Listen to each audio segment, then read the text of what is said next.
সব জল্পনা কল্পনার অবসান ঘটিয়ে অবশ্যই রিয়াল মাদ্রিদেই থেকে যাওয়ার সিদ্ধান্ত নিলেন ভিনিসিয়াস জুনিয়র। স্প্যানিশ পরাশক্তিদের দেয়া সবশেষ চুক্তির প্রস্তাবে সায় দিয়েছেন এই ব্রাজিলিয়ান ফরোয়ার্ড।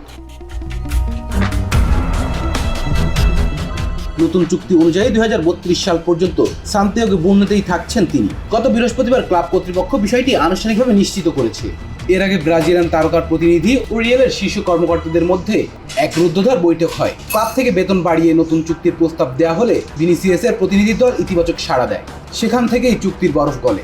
উল্লেখ্য যে শেষ এক বছরেরও বেশি সময় ধরে এই চুক্তি নবায়নের প্রক্রিয়ার থমকে ছিল, যা নিয়ে তৈরি হয়েছিল নানামুখী সংশয়। 2017 সালের জুনে শেষ হতে যাওয়া আগের চুক্তির পর তার বার্নাব্যু ছাড়ার গুঞ্জনও চাউরে ওঠে। ইএসপিএন সূত্রে জানায়, আগের প্রস্তাবের চেয়ে বেশ খানিকটা আর্থিক উন্নতি ঘটিয়ে নতুন পেপার তৈরি করে রিয়াল। তাদের আগের প্রস্তাবটি ছিল বছরে 22 মিলিয়ন ইউরো।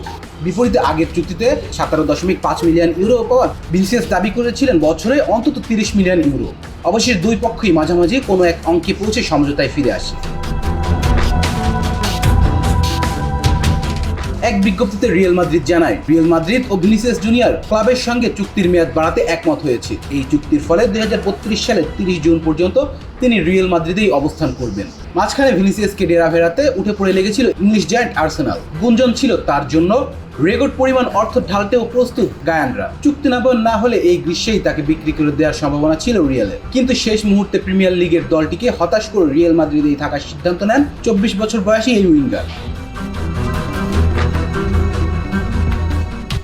2018 সালের জুলাই রিয়ালে যোগ দেওয়ার পর পার করে দিয়েছেন 8টি সফল মৌসুম। লস ব্লাঙ্কোসদের হয়ে 375 ম্যাচে 128টি গোল করার পাশাপাশি জিতেছেন 2টি চ্যাম্পিয়ন্স লিগ, 3টি ক্লাব বিশ্বকাপ, 2টি ইউএফা সুপার কাপ, 3টি লা লিগ ও 1টি কোপা দেল রে এবং 3টি Spanish super cup. Please subscribe our channel to get more information about sports world.